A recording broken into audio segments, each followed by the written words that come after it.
The Day the Earth Stood Still by Harry Bates. This fun short story, originally titled Farewell to the Master, appeared in the magazine Astounding Stories of Science Fiction, issue number 1, January of 1940, now in the public domain. If you'd like to help my channel, click the like and subscribe button. I'm getting a nice selection of readings that I continue to add to. With thousands of hours of work, any and all support for my channel is greatly appreciated. I've got links below for donations.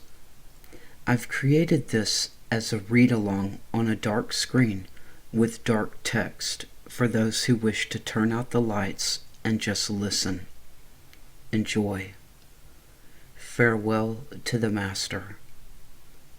From his perch high on the ladder above the museum floor, Cliff Sutherland studied carefully each line and shadow of the great robot, then turned and looked thoughtfully down at the rush of visitors come from all over the solar system to see Newt and the traveler for themselves, and to hear once again their amazing, tragic story. He himself had come to feel an almost proprietary interest in the exhibit, and with some reason. He had been the only freelance picture reporter on the Capitol grounds when the visitors from the unknown had arrived, and had obtained the first professional shots of the ship. He had witnessed at close hand every event of the next mad few days. He had thereafter photographed many times the 8-foot robot, the ship, and the beautiful slain ambassador Klaatu, and his imposing tomb in the center of the tidal basin. And such was the continuing news value of the event to billions of persons throughout habitable space. He was there now once more to get still other shots, and if possible, a new angle. This time he was after a picture which showed Newt as weird and menacing. The shots he had taken the day before had not given quite the effect he wanted, and he hoped to get it today. But the light was not yet right, and he had to wait for the afternoon to wane a little. The last of the crowd admitted in the present group hurried in, exclaiming at the great pure green curves of the mysterious time-space traveler, then completely forgetting the ship at sight of the awesome figure and great head of the giant Newt. Hinged robots of crude man-like appearance were familiar enough, but never had earthlings' eyes laid on one like this. For Newt had almost exactly the shape of a man, a giant, but a man, with greenish metal for man's covering flesh, and greenish metal for man's bulging muscles. Except for a loincloth, he was nude. He stood like the powerful god of the machine of some undreamt of scientific civilization. On his face, a look of solemn, brooding thought. Those who looked at him did not make jests or idle remarks, and those nearest him usually did not speak at all. His strange, internally illuminated red eyes were so set that every observer felt they were fixed on himself alone, and he engendered a feeling that he might at any moment step forward in anger and perform unimaginable deeds. A slight rustling sound came from speakers hidden in the ceiling above, and at once The noises of the crowd lessened. The recorded lecture was about to be given. Cliff sighed. He knew the things by heart, had even been present when the recording was made, and met the speaker, a young chap named Stillwell.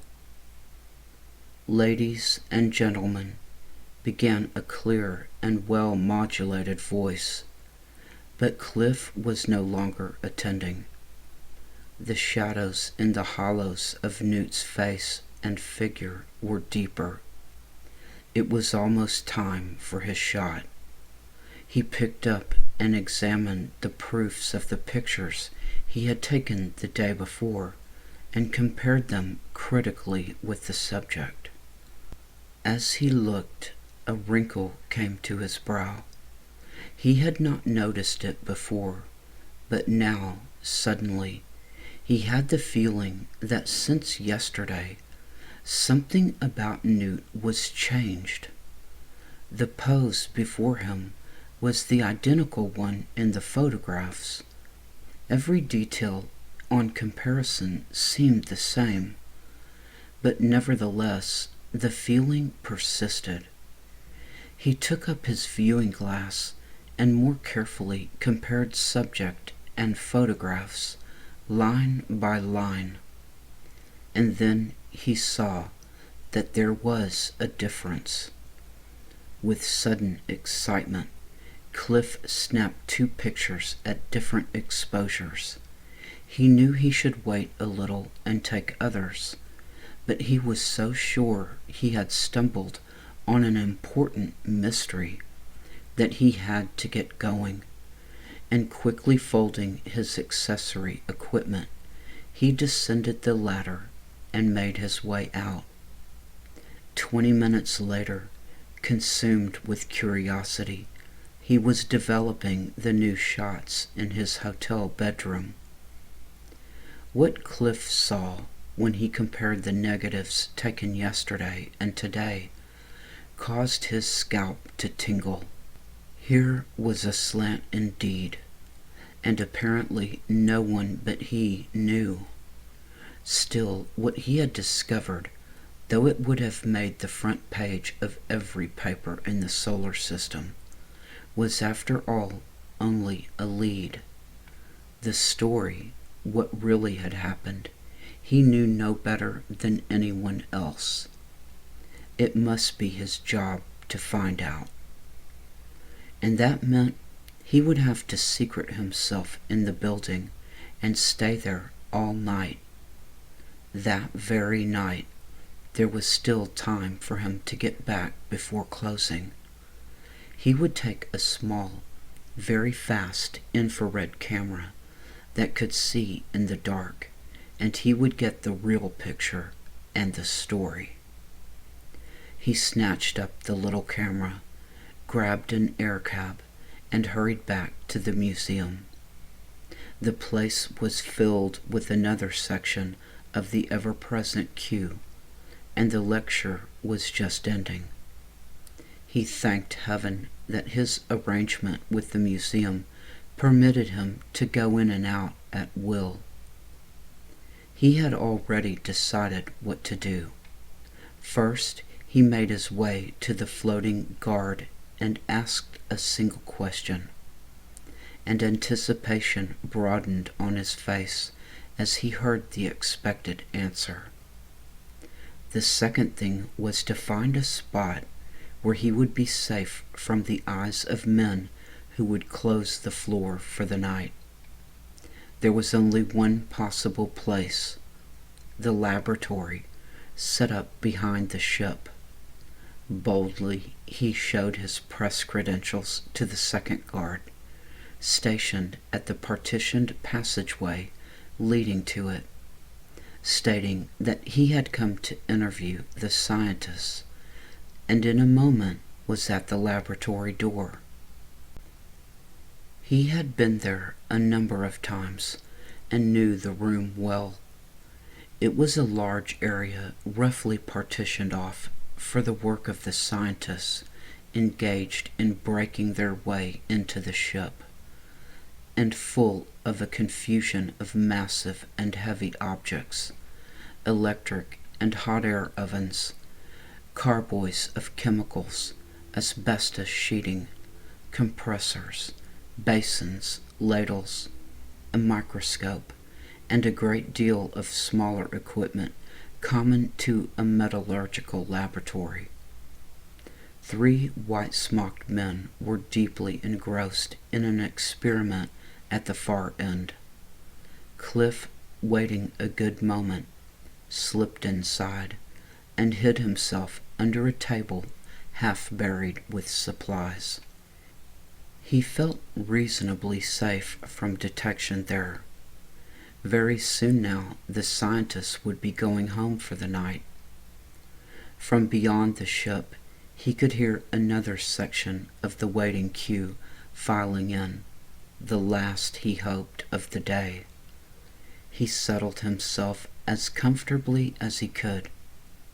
In a moment the lecture would begin. He had to smile when he thought of one thing the recording would say. Then there it was again, the clear, trained video of the chap Stillwell. The foot scrapings and whispers of the crowd died away, and Cliff could hear every word in spite of the great bulk of the ship lying interposed. "Ladies and gentlemen," began the familiar words, "the Smithsonian Institution welcomes you to its new interplanetary wing and to the marvelous exhibits at this moment before you." A slight pause. "All of you must know by now something of what happened here 3 months ago, if indeed you did not see it for yourself in the telescreen," the voice went on. The few facts are briefly told. A little after 5 p.m. on September 16th, visitors to Washington thronged the grounds outside this building in their usual numbers, and no doubt with their usual thoughts. The day was warm and fair. A stream of people was leaving the main entrance of the museum, just outside in the direction you are facing. This wing, of course, was not here at that time. Everyone was homeward bound, tired no doubt from hours on their feet, seeing the exhibits of the museum and visiting the many buildings on the grounds nearby. And then it happened. On the area just to your right, just as it is now, appeared the time-space traveler. It appeared in the blink of an eye. It did not come down from the sky. Dozens of witnesses swear to that. It just appeared. One moment it was not here, the next it was. It appeared on the very spot it now rests on. The people nearest the ship were stricken with panic and ran back with cries and screams. Excitement spread out over Washington in a tidal wave. Radio, television, and newspaper men rushed here at once. Police formed a wide cordon around the ship, and army units appeared and trained guns and ray projectors on it. The direst calamity was feared, for it was recognized from the very beginning that this was no spaceship from anywhere in the solar system. Every child knew that only 2 spaceships had ever been built on Earth, and none at all on any of the other planets and satellites. And of those 2, one had been destroyed when it was pulled into the sun, and the other had just been reported safely arrived on Mars. Then the ones made here had a shell of a strong aluminum alloy, while this one, as you see, is of an unknown greenish metal. The ship appeared and just sat here. No one emerged, and there was no sign that it contained life of any kind. That, as much as any single thing, caused excitement to skyrocket. Who or what was inside? Were the visitors hostile or friendly? Where did the ship come from? How did it arrive so suddenly, right on this spot, without dropping from the sky? For 2 days the ship rested here, just as you now see it, without motion or sign that it contained life. Long before the end of that time, the scientist had explained that it was not so much a spaceship as a space-time traveler, because only such a ship would arrive as this one did, materialized. They pointed out that such a traveler, while theoretically understandable to us Earthmen, was far beyond attempt at our present state of knowledge, and that this one, activated by relativity principles, might well have come from the far corner of the universe, from a distance which light itself would require millions of years to cross. When this opinion was disseminated, public tension grew until it was almost intolerable. Where had the traveler come from? Who were its occupants? Why had they come to Earth? Above all, why did they not show themselves? Were they perhaps preparing some terrible weapon of destruction? And where was the ship's entrance port? Men who dared go look reported that none could be found. No slightest break or crack marred the perfect smoothness of the ship's curving ovoid surface.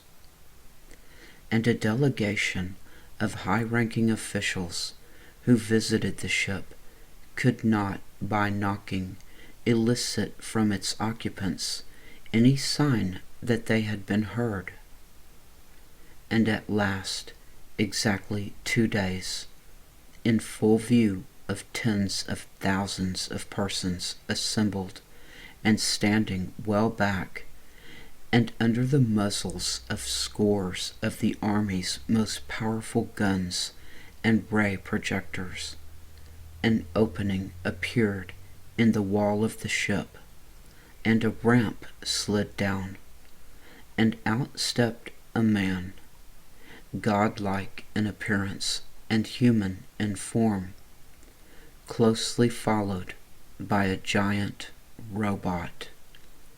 And when they touched the ground, the ramp slid back and the entrance closed as before.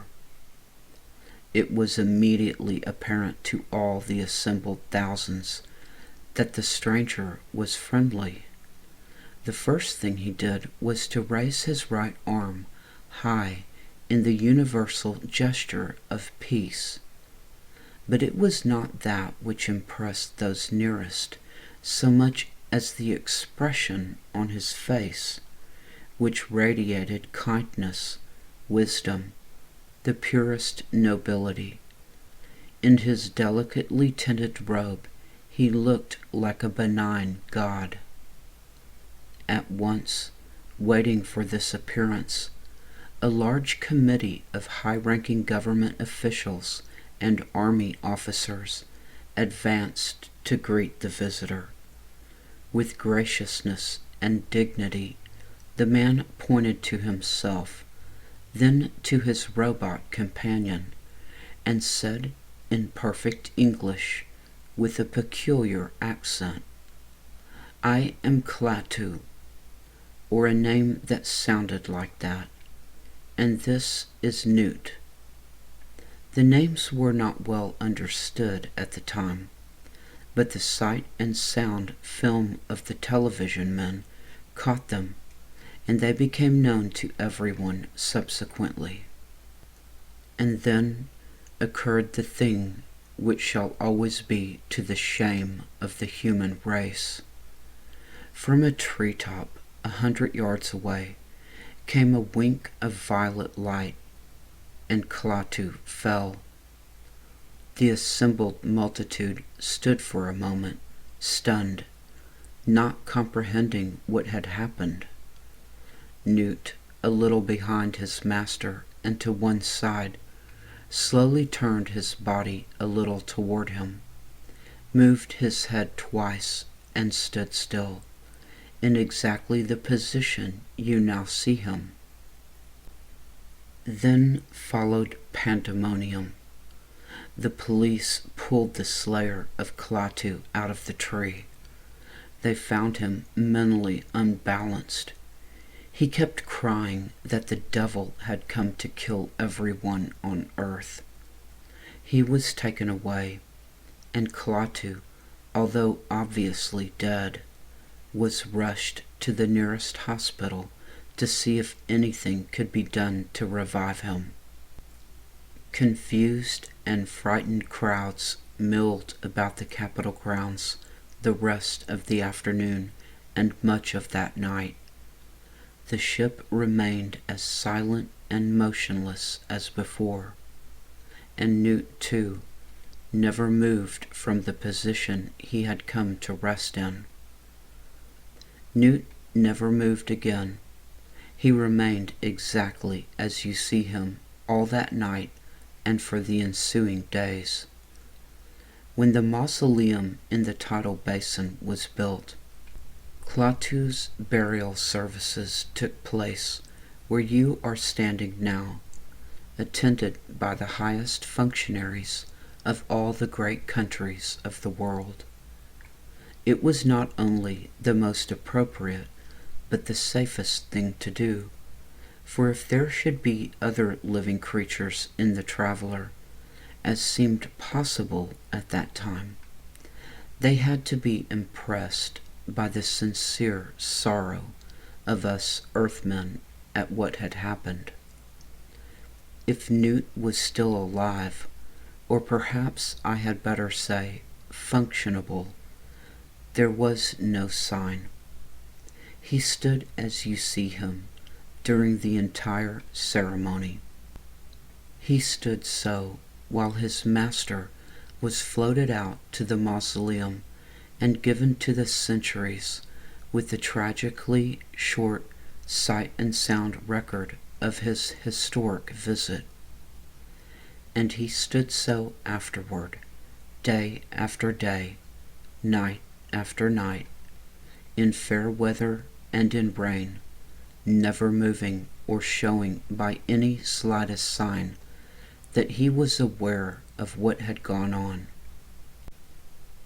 After the interment, this wing was built out from the museum to cover the traveler and Newt. Nothing else could very well have been done, it was learned, for both Newt and the ship were far too heavy to be moved safely by any means at hand. You have heard about the efforts of our metallurgists since then to break into the ship, and of their complete failure. Behind the ship now, as you see from either end, a partitioned workroom has been set up where the attempt still goes on. So far, its wonderful greenish metal has proved inviolable. Not only are they unable to get in, but they cannot even find the exact place from which Klaatu and Newt emerged. The chalk marks you see are the best approximation. Many people have feared that Newt was only temporarily deranged, and that on return to function might be dangerous, so the scientists have completely destroyed all chance of that. The greenish metal of which he is made seemed to be the same as that of the ship, and could no more be attacked, they found, nor could they find any way to penetrate to his internals. But they had other means. They sent electrical currents of tremendous voltages and amperages through him. They applied terrific heat to all parts of his metal shell. They immersed him for days in gases and acids and strongly corroding solutions, and they have bombarded him with every known kind of ray. You need have no fear of him now. He cannot possibly have retained the ability to function in any way. But a word of caution. The officials of the government know that visitors will not show any disrespect in this building. It may be that the unknown and unthinkably powerful civilization from which Klaatu and Newt came may send other emissaries to see what happened to them. Whether or not they do, not one of us must be found amiss in our attitude. None of us could very well anticipate what happened, and we all are immeasurably sorry, but we are still, in a sense, responsible, and must do what we can to avoid possible retaliations. You will be allowed to remain 5 minutes longer, and then, when the gong sounds, you will please leave promptly. The robot attendants along the wall will answer any questions you may have. Look well, for before you stand stark symbols of the achievement, mystery, and frailty of the human race. The recorded voice ceased speaking. Cliff, carefully moving his cramped limbs, broke out in a wide smile. If they knew what he knew. For his photographs told a slightly different story from that of the lecturer.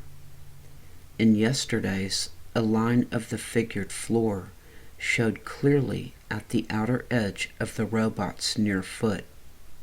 In today's, that line was covered. Newt had moved, or been moved, though this was very unlikely. Where was the derrick and other evidence of such activity? It could hardly have been done in one night, and all signs so quickly concealed. And why should it be done at all? Still, to make sure, he had asked the guard. He could almost remember verbatim his answer. No, Newt has neither moved nor been moved since the death of his master. A special point was made of keeping him in the position he assumed at Klaatu's death. The floor was built in under him, and the scientists who completed his derangement erected their apparatus around him, just as he stands. You need have no fears. Cliff smiled again. He did not have any fears. A moment later, the big gong above the entrance doors rang the closing hour, and immediately following it, a voice from the speakers called out, 5 o'clock, ladies and gentlemen. Closing time, ladies and gentlemen. The three scientists, as if surprised it was so late, hurriedly washed their hands, changed to their street clothes, and disappeared down the partitioned corridor, oblivious of the young picture man hidden under the table. The slide and scrape of the feet on the exhibition floor rapidly dwindled, until at last there were only the steps of the two guards walking from one point to another, making sure everything was all right for the night. For just a moment, one of them glanced in the doorway of the laboratory. Then he joined the other at the entrance. Then the great metal doors clanged to, and there was silence. Cliff waited several minutes, then carefully poked his way out from under the table. As he straightened up, a faint tinkling crash sounded at the floor by his feet. Carefully stooping, he found the shattered remains of a thin glass pipette. He had knocked it off the table. That caused him to realize something he had not thought of before. A newt who had moved might be a newt who could see and hear, and really be dangerous. He would have to be very careful. He looked about him. The room was bounded at the ends by two fiber partitions, which at the inner ends followed close under the curving bottom of the ship. The inner side of the room was the ship itself, and the outer was the southern wall of the wing. There were 4 large high windows. The only entrance was by way of the passage.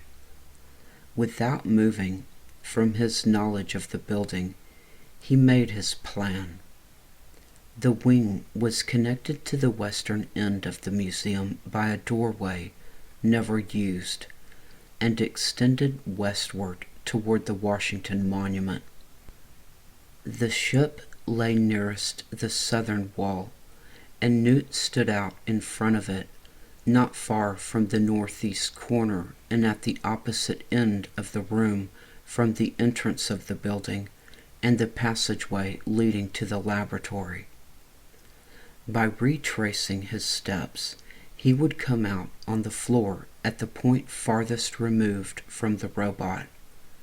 This was just what he wanted, for on the other side of the entrance, on a low platform, stood a paneled table containing the lecture apparatus, and this table was the only object in the room which afforded a place for him to lie concealed while watching what might go on.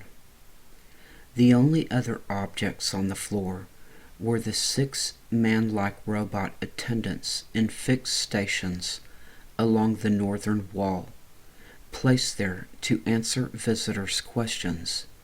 He would have to gain the table. He turned and began cautiously tiptoeing out of the laboratory and down the passageway. It was already dark there, for what light still entered the exhibition hall was shut off by the great bulk of the ship. He reached the end of the room without making a sound. Very carefully, he edged forward and peered around the bottom of the ship at Newt. He had a momentary shock. The robot's eyes were right on him, or so it seemed. Was that only the effect of the set of his eyes, he wondered, or was he already discovered? The position of Newt's head did not seem to have changed at any rate. Probably everything was all right, but he wished he did not have to cross that end of the room with the feeling that the robot's eyes were following him. He drew back and sat down and waited. It would have to be totally dark before he essayed the trip to the table. He waited a full hour until the faint beams from the lamps on the grounds outside began to make the room seem to grow lighter. Then he got up and peeped around the ship once more. The robot's eyes seemed to pierce right at him as before, only now, due no doubt to the darkness, the strange internal illumination seemed much brighter. This was a chilling thing. Did Newt know he was there? What were the thoughts of the robot? What could be the thoughts of a man-made machine, even so wonderful a one as Newt? It was time for the cross, so Cliff slung his camera around on his back, went down on his hands and knees, and carefully moved to the edge of the entrance wall. There he fitted himself as closely as he could into the angle made by it with the floor, and started inching ahead, never pausing, not risking a glance at Newt's unnerving red eyes. Moving an inch at a time, he snaked along. He took 10 minutes to cross the space of 100 feet, and he was wet with perspiration when his fingers at last touched the 1-foot rise of the platform on which the table stood. Still slowly, silently as a shadow, he made his way over the edge and melted behind the protection of the table. At last he was there. He relaxed for a moment, then, anxious to know whether he had been seen, carefully turned and looked around the side of the table. Newt's eyes were now full on him, or so it seemed. Against the general darkness, the robot loomed a mysterious and still darker shadow that, for all his being 150 feet away, seemed to dominate the room. Cliff could not tell whether the position of his body was changed or not. But if Newt were looking at him, he at least did nothing else. Not by the slightest motion that Cliff could discern did he appear to move. His position was the one he had maintained these last 3 months, in the darkness, in the rain, and this last week in the museum. Cliff made up his mind not to give way to fear. He became conscious of his own body. The cautious trip had taken something out of him. His knees and elbows burned, and his trousers were no doubt ruined. But these were little things if what he hoped for came to pass. If Newt so much as moved, he could catch him with his infrared camera. He would have a story that would buy him 50 suits of clothes. And if on top of that he could learn the purpose of Newt's moving, provided there was a purpose, that would be a story that would set the world on its ears. He settled down to a period of waiting. There was no telling when Newt would move, if indeed he would move that night. Cliff's eyes had long been adjusted to the dark, and he could make out the larger objects well enough.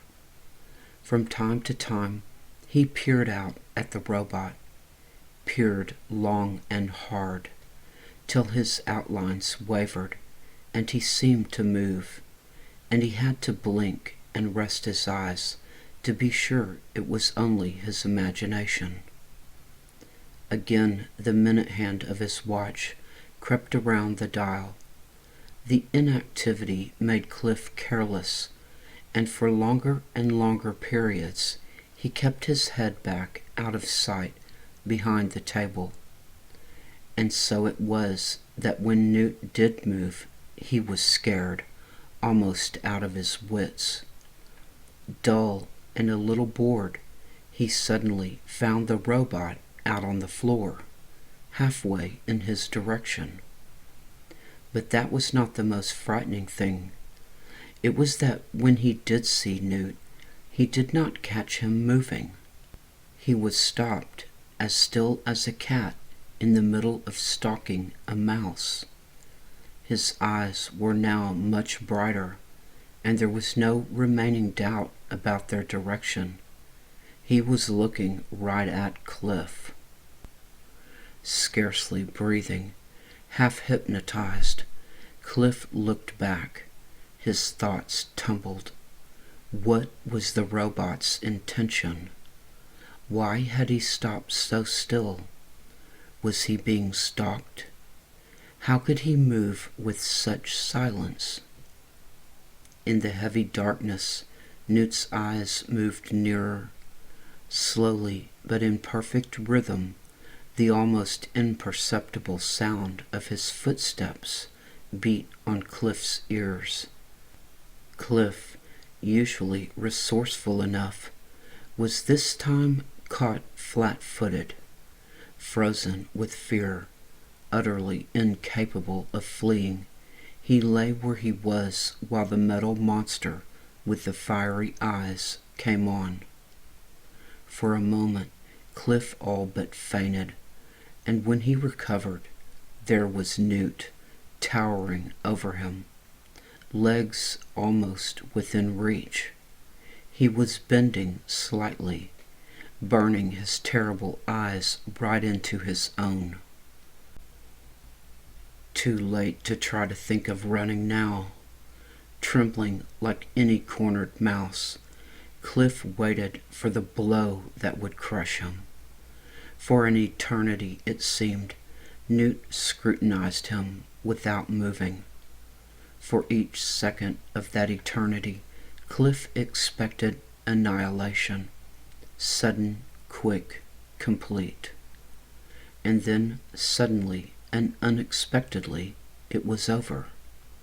Newt's body straightened, and he stepped back. He turned, and then, with the almost jerkless rhythm which only he among robots possessed, he started back toward the place from which he came. Cliff could hardly believe he had been spared. Newt could have crushed him like a worm, and he had only turned around and gone back. Why? It could not be supposed that a robot was capable of human considerations. Newt went straight to the other end of the traveler. At a certain place he stopped and made a curious succession of sounds.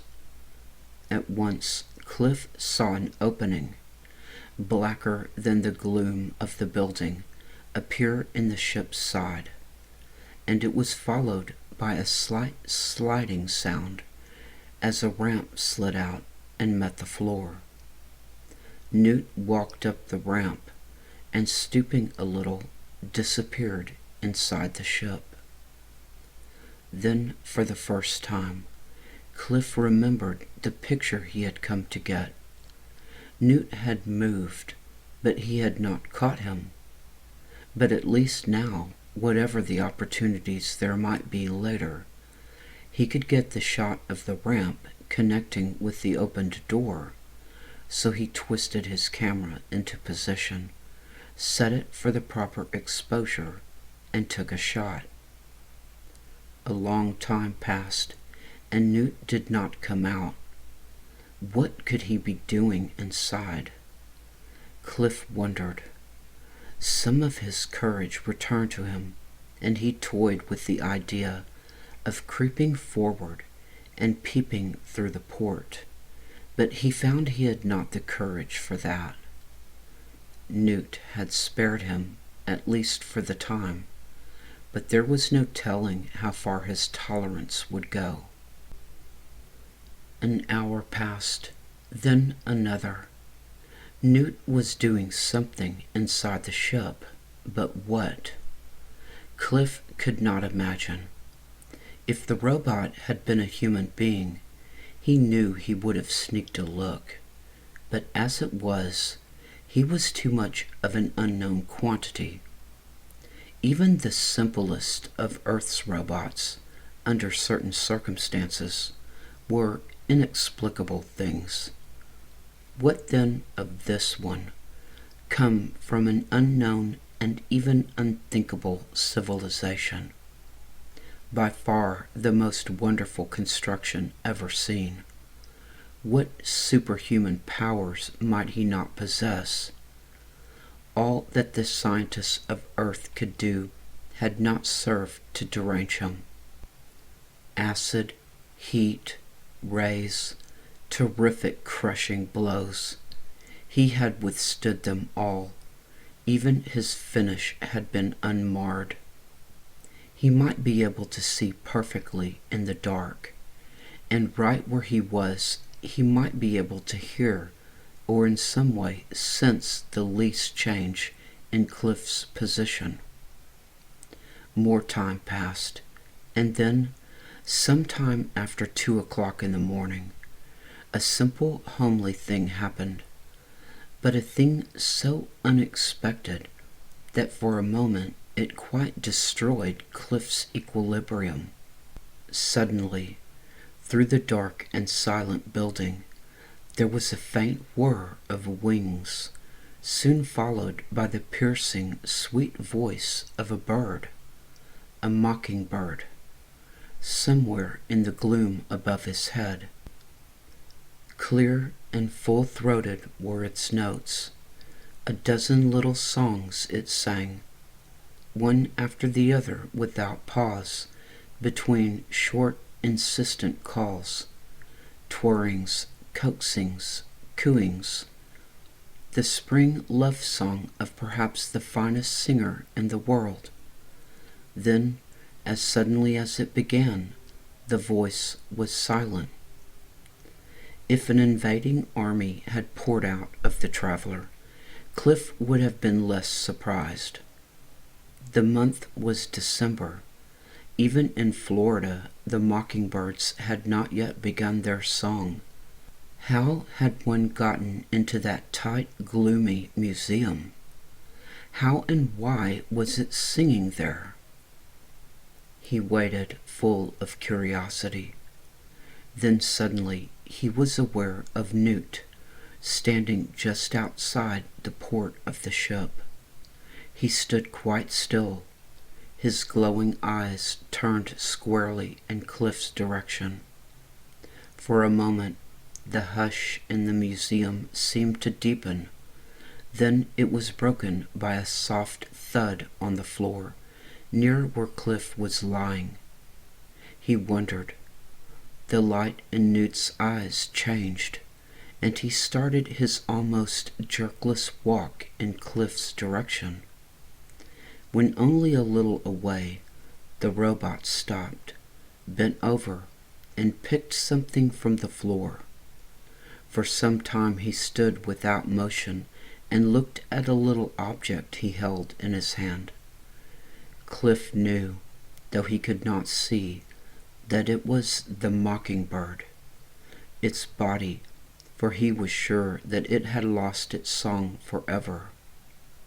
Newt then turned, and without a glance at Cliff, walked back to the ship and again went inside. Hours passed while Cliff waited for some sequel to this surprising happening. Perhaps it was because of his curiosity that his fear of the robot began to lessen.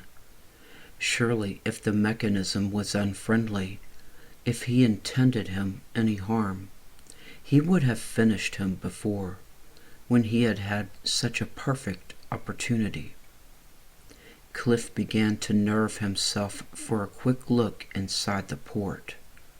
And a picture, he must remember the picture.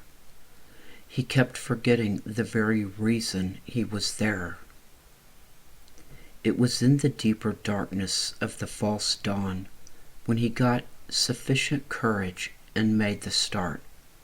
He took off his shoes, and in his stockinged feet, his shoes tied together and slung over his shoulder, he moved stiffly but rapidly to a position behind the nearest of the 6 robot attendants stationed along the wall, then paused for some sign which might indicate that Newt knew he had moved. Hearing none, he slipped along behind the next robot attendant and paused again. Bolder now, he made in one spurt all the distance to the farthest one, the sixth, fixed just opposite the port of the ship. There he met with disappointment. No light that he could detect was visible within. There was only darkness and the all-permeating silence. Still, he had better get the picture. He raised his camera, focused it on the dark opening, and gave the film a comparatively long exposure. Then he stood there, at a loss what to do next. As he paused, a peculiar series of muffled noises reached his ears, apparently from within the ship. Animal noises, first scrapings and pantings, punctuated by several sharp clicks, then deep, rough snarls, interrupted by more scrapings and pantings, as if a struggle of some kind were going on. Then, suddenly, before Cliff could even decide to run back to the table, a low, wide, dark shape bounded out of the port and immediately turned and grew to the height of a man. A terrible fear swept over Cliff, even before he knew what the shape was. In the next second, Newt appeared in the port and stepped unhesitatingly down the ramp toward the shape. As he advanced, it backed slowly away for a few feet, but then it stood its ground, and thick arms rose from its sides and began a loud drumming on its chest, while from its throat came a deep roar of defiance. Only one creature in the world beat its chest and made a sound like that. The shape was a gorilla, a huge one. Newt kept advancing, and when close, charged forward and grappled with the beast. Cliff would not have guessed that Newt could move so fast. In the darkness, he could not see the details of what happened. All he knew was that the two great shapes, the titanic metal Newt and the squat but terrifically strong gorilla, merged for a moment with silence on the robot's part and terrible, deep, indescribable roars on the others. Then the two separated. It was as if the gorilla had been flung back and away. The animal at once rose to its full height and roared deafeningly. Newt advanced. They closed again, and the separation of before was repeated. The robot continued inexorably, and now the gorilla began to fall back down the building. Suddenly, the beast darted at a man-like shape against the wall, and with one rapid side movement, dashed the fifth robot attendant to the floor and decapitated it.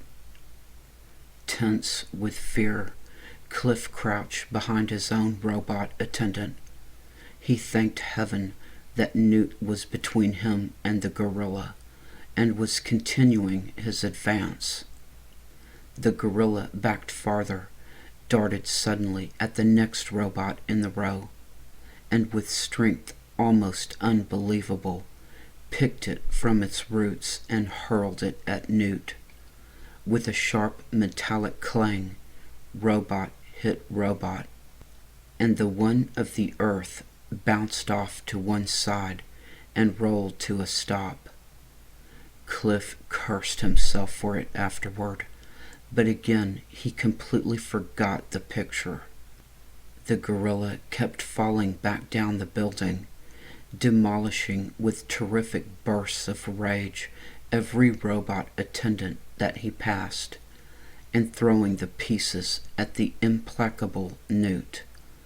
Soon they arrived opposite the table, and Cliff now thanked his stars he had come away. There followed a brief silence. Cliff could not make out what was going on, but he imagined that the gorilla had at last reached the corner of the wing and was trapped. If he was, it was only for a moment. The silence was suddenly shattered by a terrific roar, and the thick, squat shape of the animal came bounding toward Cliff.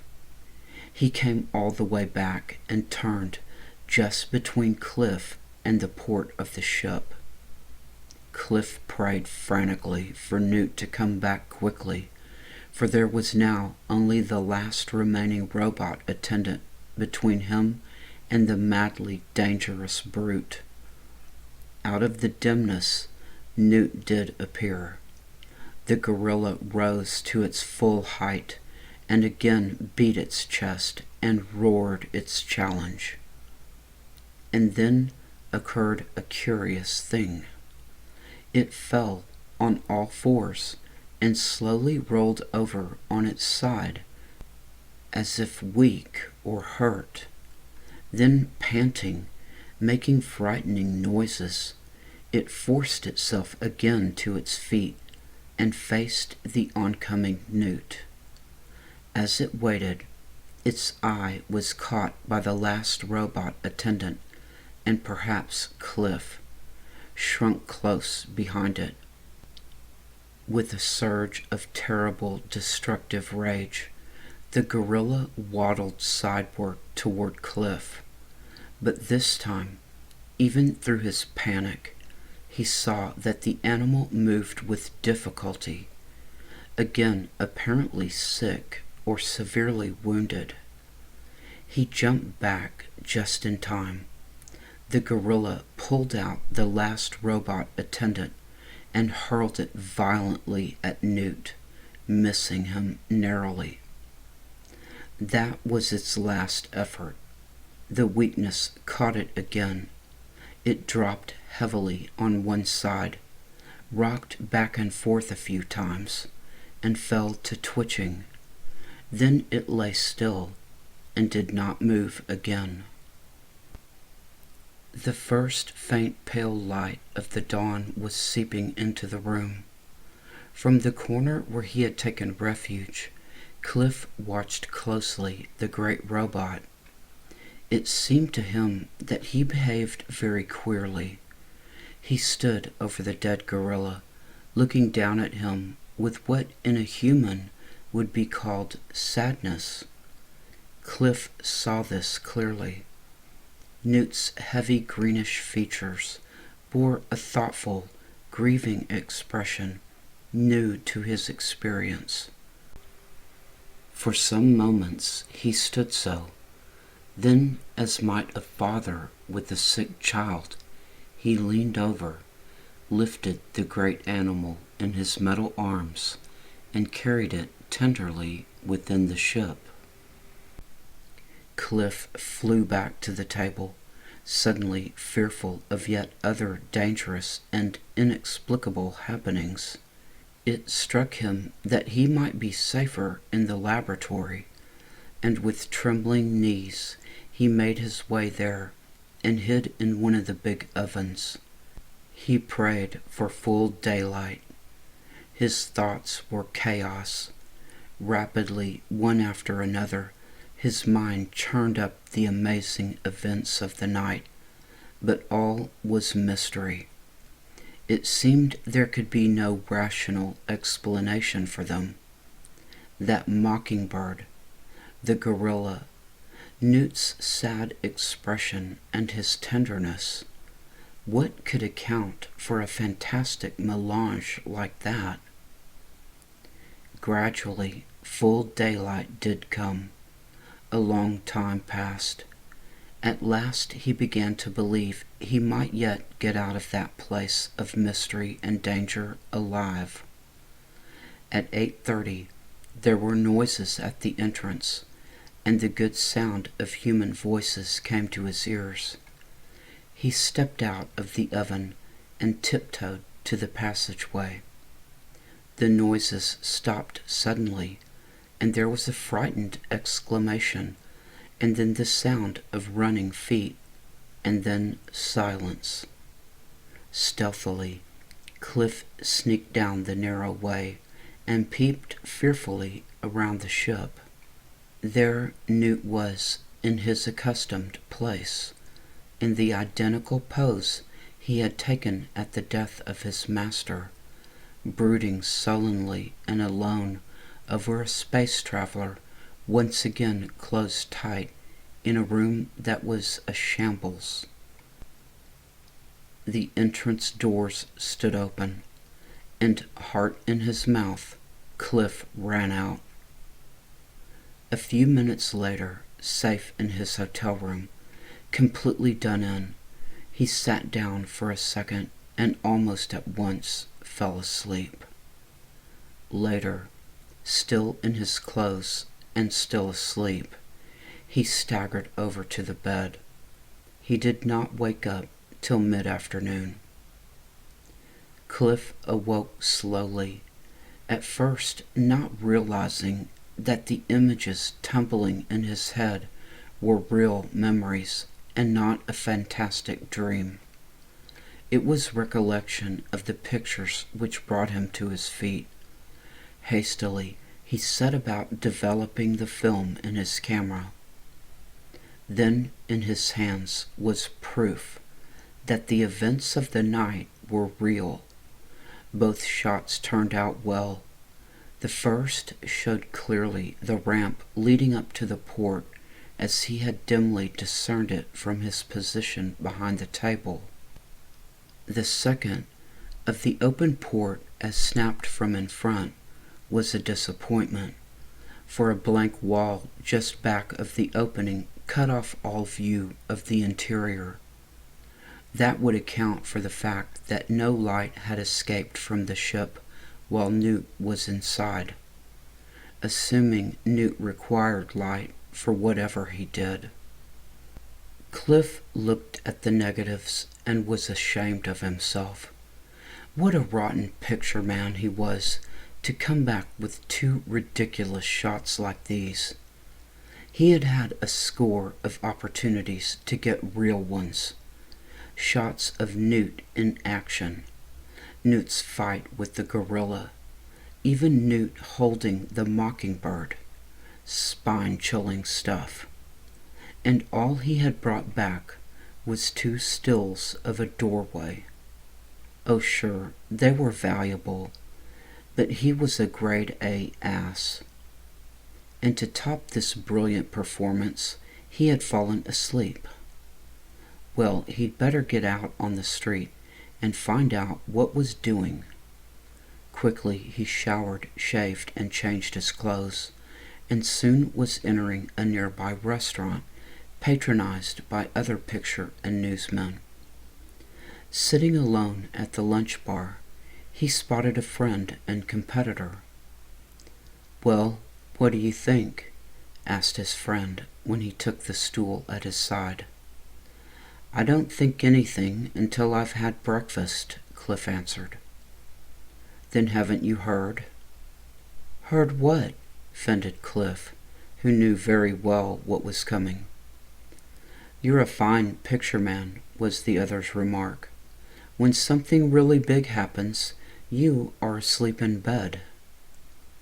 But then he told him what had been discovered that morning in the museum, and of the worldwide excitement at the news. Cliff did 3 things at once successfully: gobbled a substantial breakfast, kept thanking his stars that nothing new had transpired, and showed continuous surprise. Still chewing, he got up and hurried over to the building. Outside, balked at the door, was a large crowd of the curious, but Cliff had no trouble gaining admittance when he showed his press credentials. Newt and the ship stood just as he had left them, but the floor had been cleaned up, and the pieces of the demolished robot attendants were lined up in one place along the wall. Several other competitor friends of his were there.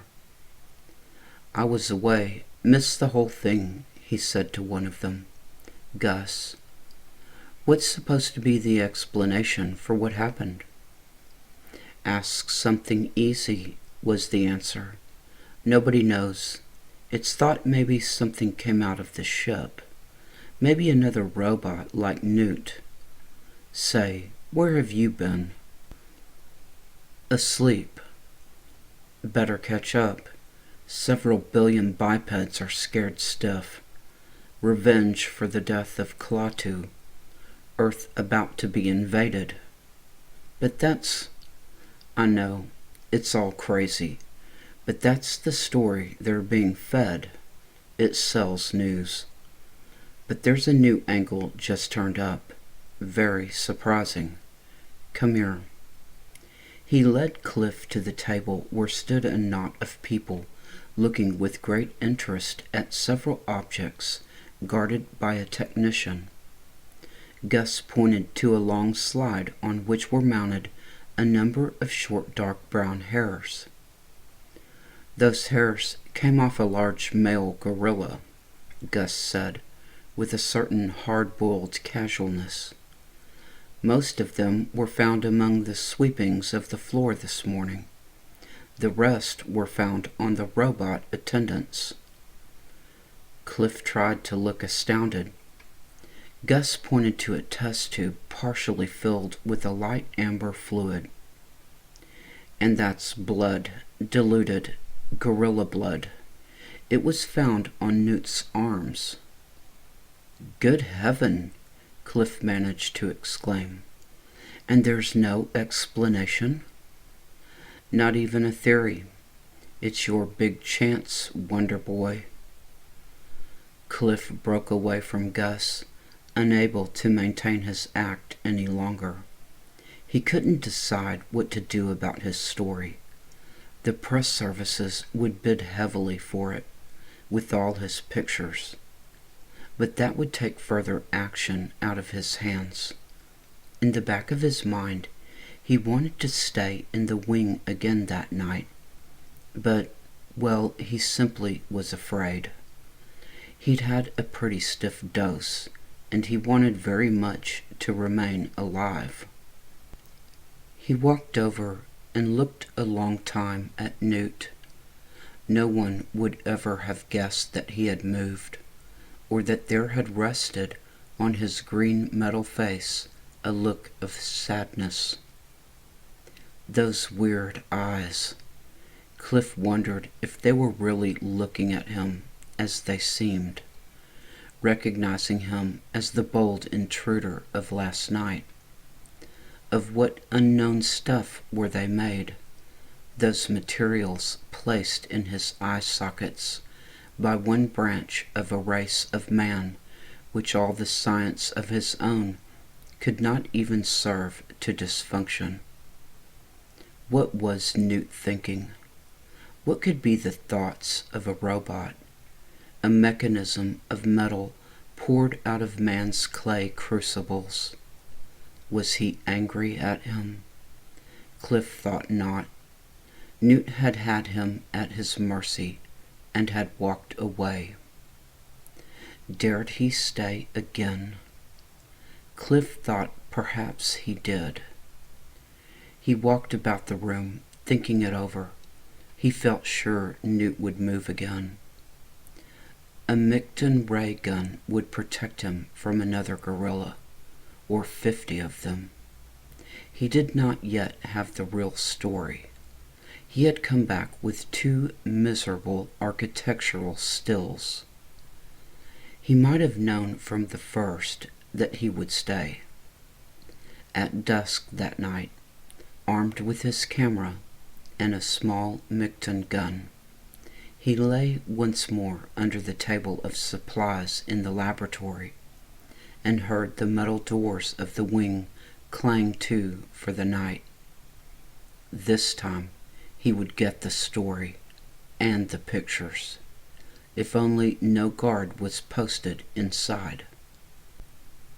Cliff listened hard for a long time for any sound which might tell him that a guard had been left, but the silence within the wing remained unbroken. He was thankful for that, but not quite completely.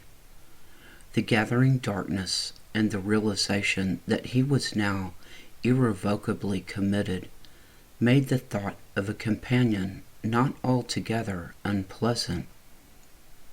About an hour after it reached maximum darkness, he took off his shoes, tied them together, and slung them around his neck, down his back, and stole quietly down the passageway to where it opened into the exhibition area. All seemed as it had been the preceding night.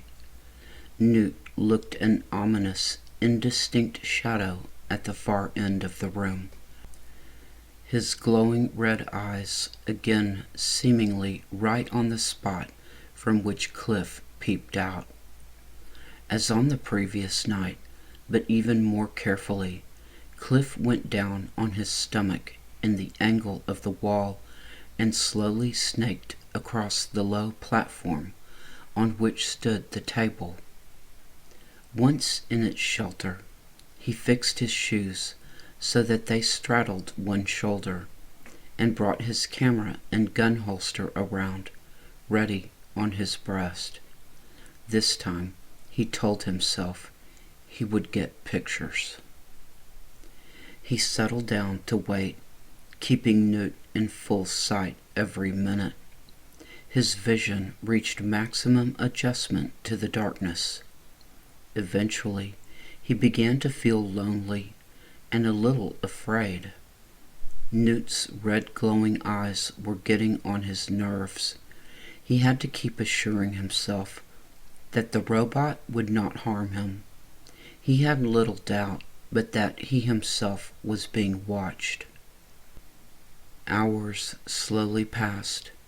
From time to time, he heard slight noises at the entrance on the outside, a guard perhaps, or maybe curious visitors. At about 9 o'clock, he saw Newt move. First his head alone. It turned so that the eyes burned stronger in the direction where Cliff lay. For a moment that was all. Then the dark metal form stirred slightly and began moving forward, straight toward himself. Cliff had thought he would not be afraid, but now his heart stood still. What would happen this time? With amazing silence, Newt drew nearer until he towered an ominous shadow over the spot where Cliff lay. For a long time, his red eyes burned down on the prone man. Cliff trembled all over. This was worse than the first time. Without having planned it, he found himself speaking to the creature. "You would not hurt me," he pleaded. "I was only curious to see what's going on.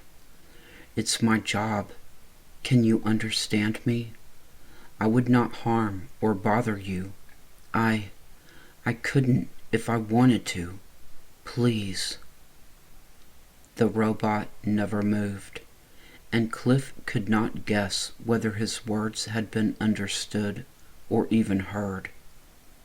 When he felt he could not bear the suspense any longer, Newt reached out and took something from a drawer of the table. Or perhaps he put something back in. Then he stepped back, turned, and retraced his steps. Cliff was safe. Again the robot had spared him. Beginning then, Cliff lost much of his fear. He felt sure now that this Newt would do him no harm. Twice he had had him in his power, and each time he had only looked and quietly moved away. Cliff could not imagine what Newt had done in the drawer of the table. He watched with the greatest curiosity to see what would happen next. As on the night before, The robot went straight to the end of the ship and made the peculiar sequence of sounds that opened the port, and when the ramp slid out, he went inside. After that, Cliff was alone in the darkness for a very long time, probably 2 hours. Not a sound came from the ship. Cliff knew he should sneak up to the port and peep inside, but he could not quite bring himself to do it. With his gun, he could handle another gorilla, but if Newt caught him, it might be the end. Momentarily, he expected something fantastic to happen. He knew not what. Maybe the mockingbird's sweet song again. Maybe a gorilla. Maybe anything. What did at last happen once more caught him with complete surprise. He heard a sudden muffled sound, then words, human words, everyone familiar. "Gentlemen," was the first, and then there was a very slight pause. "The Smithsonian Institution welcomes you to its new interplanetary wing, and to the marvelous exhibits at this moment before you." It was the recorded voice of Stillwell, but it was not coming through the speakers overhead, but much muted from within the ship. After a slight pause, it went out. "All of you must. Here it stammered and came to a stop. Cliff's hair bristled. That stammering was not in the lecture. For just a moment there was silence. Then came a scream, a horseman's scream, muffled from somewhere within the heart of the ship, and it was followed by muted gasps and cries, as of a man in great fright or distress. Every nerve tight, Cliff watched the port. He heard a thudding noise within the ship, and then out the door flew the shadow of what was surely a human being. Gasping and half stumbling, he ran straight down the room in Cliff's direction. When 20 feet away, the great shadow of Newt followed him out of the port. Cliff watched, breathless. The man, it was Stillwell, he saw now, came straight for the table behind which Cliff himself lay, as if to get behind it, but when only a few feet away, his knees buckled and he fell to the floor. Suddenly Newt was standing over him, but Stillwell did not seem to be aware of it. He appeared very ill, but kept making spasmodic, futile efforts to creep on to the protection of the table. Newt did not move, so Cliff was emboldened to speak. "What's the matter, Stillwell?" he asked. "Can I help? Don't be afraid. I'm Cliff Sutherland, you know, the picture man." Without showing the least surprise at finding Cliff there, and clutching at his presence like a drowning man would a straw, Stillwell gasped out, "Help me, Newt. He seemed unable to go on. "Newt what?" asked Cliff, very conscious of the fire-eyed robot looming above, and afraid even to move out to the man. Cliff added reassuringly, "Newt won't hurt you. I'm sure he won't. He doesn't hurt me. What's the matter? What can I do?" With a sudden accession of energy, Stillwell rose on his elbows. "Where am I?" he asked. "In the interplanetary wing," Cliff answered. "Don't you know?" Only Stillwell's hard breathing was heard for a moment. Then hoarsely, weakly, he asked, "How did I get here?" "I don't know," said Cliff. "I was making a lecture recording," Stillwell said, "when suddenly I found myself here, or I mean in there." He broke off and showed a return of his terror. "Then what?" asked Cliff gently. "I was in that box, and there above me was Newt the robot. Newt. But they made Newt harmless. He's never moved." "Steady now," said Cliff. "I don't think Newt will hurt you." Stillwell fell back on the floor. "I'm very weak," he gasped. "Something. Will you get a doctor?" He was utterly unaware that towering above him, eyes boring down at him through the darkness, was the robot he feared so greatly. As Cliff hesitated, at a loss what to do, the man's breath began coming in short gasps, as regular as the ticking of a clock. Cliff dared to move out to him, but no act on his part could have helped the man now. His gasps weakened and became spasmodic. Then suddenly he was completely silent and still. Cliff felt for his heart, then looked up to the eyes in the shadow above. "He is dead," he whispered. The robot seemed to understand, or at least to hear. He bent forward and regarded the still figure. "What is it, Newt?" Cliff asked the robot suddenly. "What are you doing?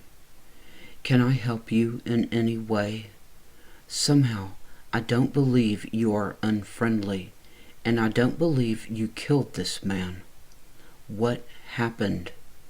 Can you understand me? Can you speak? What is it you're trying to do?"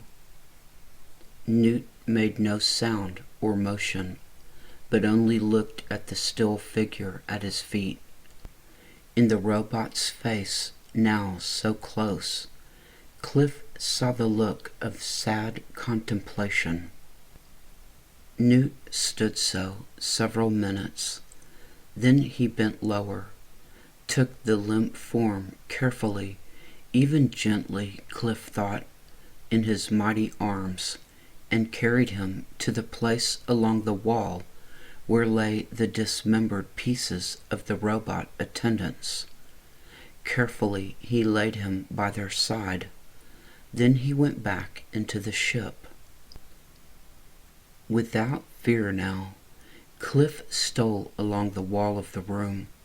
He had gotten almost as far as the shattered figures on the floor when he suddenly stopped motionless.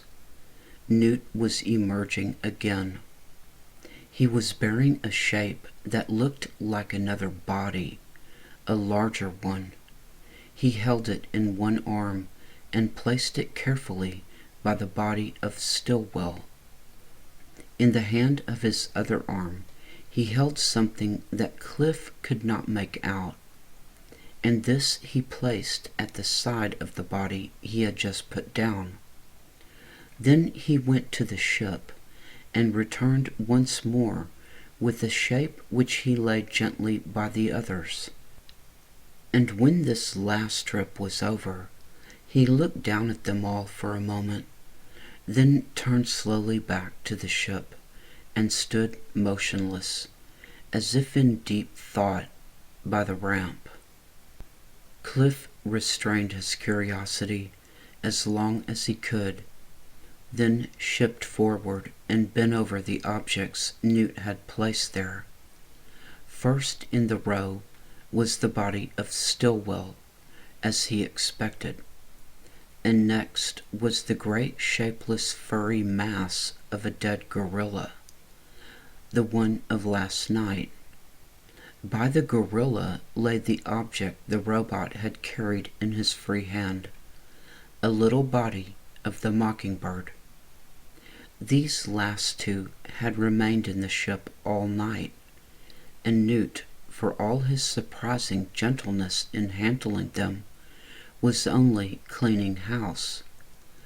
But there was a fourth body whose history he did not know.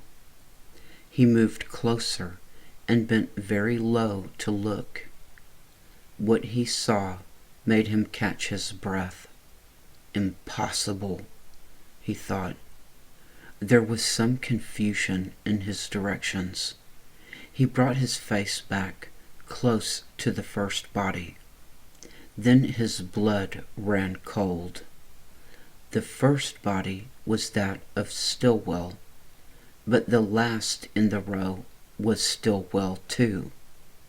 There were two bodies of Stillwell, both exactly alike, both dead. Cliff backed away with a cry, and then panic took him, and he ran down the room away from Newt and yelled and beat wildly on the door. There was a noise on the outside. "Let me out," he yelled in terror. "Let me out! Let me out! Oh, hurry!" A crack opened between the two doors, and he forced his way through like a wild animal and ran far out on the lawn. A belated couple on a nearby path stared at him with amazement, and this brought some sense to his head, and he slowed down and came to a stop. Back at the building, everything looked as usual, and in spite of his terror, Newt was not chasing him. He was still in his stockinged feet. Breathing heavily, he sat down on the wet grass and put on his shoes. Then he stood and looked at the building, trying to pull himself together. What an incredible melange! The dead Stillwell, the dead gorilla, and the dead mockingbird, all dying before his eyes. And then that last frightening thing, the second dead Stillwell, whom he had not seen die. And Newt's strange gentleness, and the sad expression he had twice seen on his face. As he looked, the grounds about the building came to life. Several people collected at the door of the wing. Above sounded the siren of a police copter. Then in the distance another, and from all sides people came running. A few at first, then more and more. The police planes landed on the lawn just outside the door of the wing, and he thought he could see the officers peeping inside. Then suddenly the lights of the wing flooded on. In control of himself now, Cliff went back. He entered. He had left Newt standing in thought at the side of the ramp, but now he was again in his old familiar pose in the usual place, as if he had never moved. The ship's door was closed and the ramp gone, but the bodies, the four strangely assorted bodies, were still lying by the demolished robot attendants where he had left them in the dark. He was startled by a cry behind his back. A uniformed museum guard was pointing at him. "This is the man," the guard shouted. "When I opened the door, this man forced his way out and ran like the devil." The police officers converged on Cliff. "Who are you? What is all this?" one of them asked him roughly. "I'm Cliff Sutherland, picture reporter," Cliff answered calmly. "And I was the one who was inside here and ran away, as the guard says." "What were you doing?" the officer asked, eyeing him. And where did these bodies come from? Gentlemen, I'd tell you gladly, only business first, Cliff answered. There's been some fantastic goings-on in this room, and I saw them and have the story, but, he smiled, I must decline to answer without advice of counsel until I've sold my story to one of the news syndicates. You know how it is. If you'll allow me the use of the radio in your plane, just for a moment, gentlemen, you'll have the whole story right afterward, say in half an hour, when the television men broadcast it. Meanwhile, believe me, there's nothing for you to do, and there'll be no loss by the delay. The officer who had asked the questions blinked, and one of the others, quicker to react, and certainly not a gentleman, stepped toward Cliff with clenched fists. Cliff disarmed him by handing him his press credentials. He glanced at them rapidly and put them in his pocket. By now, 100 people were there, and among them were 2 members of a syndicate crew whom he knew, arrived by copter. The police growled, but they let him whisper in their ear and then go out under escort to the crew's plane. There, by radio, in 5 minutes, Cliff made a deal which would bring him more money than he had ever before earned in a year. After that, he turned over all his pictures and negatives to the crew and gave them the story, and they lost not 1 second in spinning back to their office with a flash. More and more people arrived, and the police cleared the building. 10 minutes later, a big crew of radio and television men forced their way in, sent there by the syndicate with which he had dealt. And then, a few minutes later, under the glaring lights set up by the operators, and standing close by the ship and not far from Newt, he refused to stand underneath him. Cliff gave his story to the cameras and microphones, which in a fraction of a second shot it to every corner of the solar system. Immediately afterward, the police took him to jail. On general principles, and because they were pretty blooming mad. Cliff stayed in jail all that night, until 8 o'clock the next morning, when the syndicate finally succeeded in digging up a lawyer and got him out. And then, when at last he was leaving, a federal man caught him by the wrist. You're wanted for further questioning over at the Continental Bureau of Investigation, the agent told him. Cliff went along willingly. Fully 35 high-ranking federal officials and big names were waiting for him in an imposing conference room. One of the president's secretaries, the Undersecretary of State, the Under-Minister of Defense, scientists, a colonel, executives, department heads, and ranking seamen. Old Gray Mustache Sanders, chief of the CBI, was presiding. They made him tell his story all over again, and then in parts all over once more. Not because they did not believe him, but because they kept hoping to elicit some fact which would cast significant light on the mystery of Newt's behavior and the happenings of the last 3 nights. Patiently, Cliff racked his brains for every detail. Chief Sanders asked most of the questions. After more than an hour, when Cliff thought they had finished, Sanders asked him several more, all involving his personal opinions of what had transpired.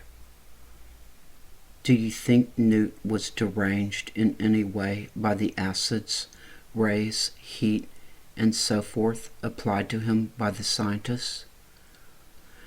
I saw no evidence of it. Do you think he can see? I'm sure he can see, or else has other powers which are equivalent. Do you think he can hear? Yes, sir. That time when I whispered to him that Stillwell was dead, he bent lower, as if to see for himself. I would not be surprised if he also understood what I said. At no time did he speak except those sounds he made to open the ship. Not one word in English or any other language, not one sound with his mouth. In your opinion, has his strength been impaired in any way by our treatment? Asked one of the scientists. I have told you how easily he handled the gorilla. He attacked the animal and threw it back, after which it retreated all the way down the building, afraid of him. How would you explain the fact that our autopsies disclosed no mortal wound, no cause of death in any of the bodies, gorilla, mockingbird, or the two identical Stillwells? This from a medical officer. I can't. You think Newt is dangerous? From Sanders. Potentially very dangerous. Yet you say you have the feeling he is not hostile. To me, I meant. I do have that feeling, and I'm afraid that I can't give any good reason for it, except the way he spared me twice when he had me in his power. I think maybe the gentle way he handled the bodies had something to do with it, and maybe the sad, thoughtful look I twice caught on his face. Would you risk staying in the building alone another night? Not for anything. There were smiles. Did you get any pictures of what happened last night? No, sir. Cliff, with an effort, held on to his composure, but he was swept by a wave of shame. A man hitherto silent rescued him by saying, "A while ago you used the word purposive in connection with Newt's actions. Can you explain that a little?" Yes, that was one of the things that struck me. Newt never seems to waste emotion. He can move with surprising speed when he wants to. I saw that when he attacked the gorilla, but most other times he walks around as if methodically completing some simple task. And that reminds me of a peculiar thing. At times he gets into one position, any position, maybe half bent over, and stays there for minutes at a time. It's as if his scale of time values was eccentric compared to ours. Some things he does surprisingly fast, and others surprisingly slow. This might account for his long periods of immobility. That's very interesting, said one of the scientists. How would you account for the fact that he recently moves only at night? I think he's doing something he wants no one to see, and the night is the only time he is alone. But he went ahead even after finding you there.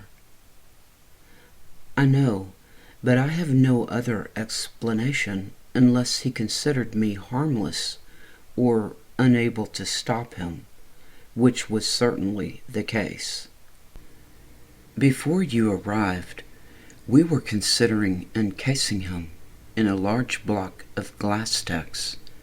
Do you think he would permit it? I don't know. Probably he would. He stood for the acids and rays and heat. But it had better be done in the daytime. Night seems to be the time he moves. But he moved in the daytime when he emerged from the traveler with Klaatu. I know. That seemed to be all they could think of to ask him. Sanders slapped his hand on the table. Well, I guess that's all, Mr. Sutherland, he said. Thank you for your help, and let me congratulate you for a very foolish, stubborn, brave young businessman. He smiled very faintly. You are free to go now, but it may be that I'll have to call you back later. We'll see. May I remain while you decide about the glass decks? Cliff asked. As long as I'm here, I'd like to have the tip. The decision has already been made. The tip's yours. The pouring will be started at once. Thank you, sir, said Cliff, and calmly asked more. And will you be so kind as to authorize me to be present outside the building tonight? Just outside. I've a feeling something's going to happen. You want still another scoop, I see, said Sanders not unkindly. Then you'll let the police wait while you transact your business.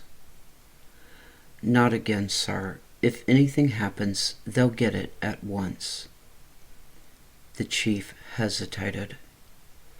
I don't know, he said. I'll tell you what. All the news services will want men there, and we can't have that. But if you can arrange to represent them all by yourself, it's a go. Nothing's going to happen, but your reports will help calm the hysterical ones. Let me know.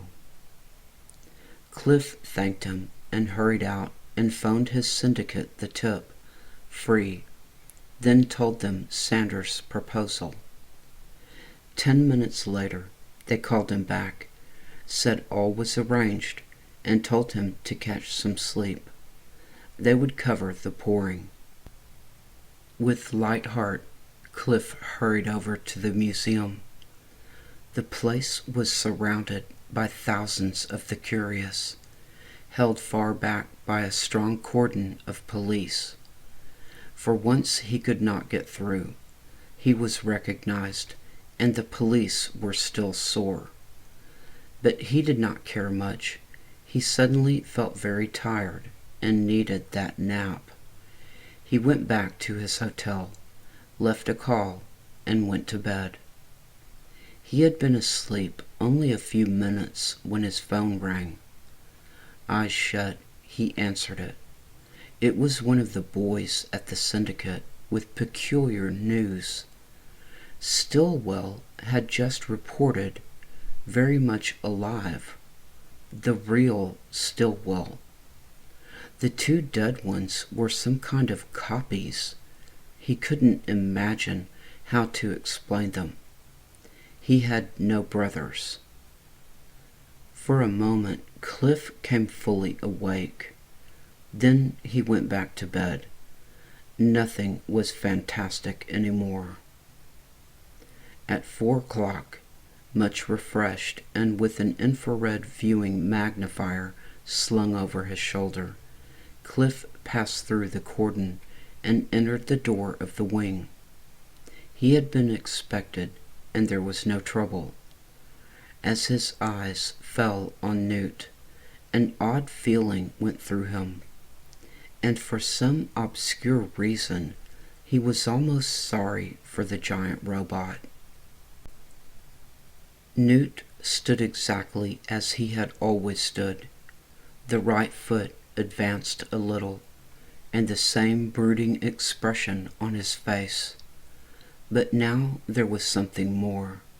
He was solidly encased in a huge block of transparent glass text. from the floor on which he stood to the top of his full 8 feet, and from there on up for an equal distance, and for about 8 feet to the left, right, back, and front. He was immured in a water-clear prison which confined every inch of his surface, and would prevent the slightest twitch of even his amazing muscles. It was absurd, no doubt, to feel sorry for a robot, a man-made mechanism, but Cliff had come to think of him as being really alive, as a human is alive. He showed purpose and will. He performed complicated and resourceful acts. His face had twice clearly shown the emotion of sadness, and several times what appeared to be deep thought. He had been ruthless with the gorilla, and gentle with the mockingbird, and the other 2 bodies. He had twice refrained from crushing Cliff when there seemed every reason that he might. Cliff did not doubt for a minute that he was still alive, whatever that alive might mean. But outside were waiting the radio and television men. He had work to do. He turned and went to them, and all got busy. An hour later, Cliff sat alone, about 15 feet above the ground, in a big tree, which, located just across the walk from the building, commanded through a window a clear view of the upper part of Newt's body. Strapped to the limbs about him were 3 instruments: his infrared viewing magnifier, a radio mic, and an infrared television eye with sound pickup. The first, the viewing magnifier, would allow him to see in the dark with his own eyes, as if by daylight, a magnified image of the robot, and the others would pick up any sights and sounds, including his own remarks, and transmit them to the several broadcast studios which would fling them millions of miles in all directions through space. Never before had a picture man had such an important assignment, probably. Certainly not one who forgot to take pictures. But now that was forgotten, and Cliff was quite proud and ready.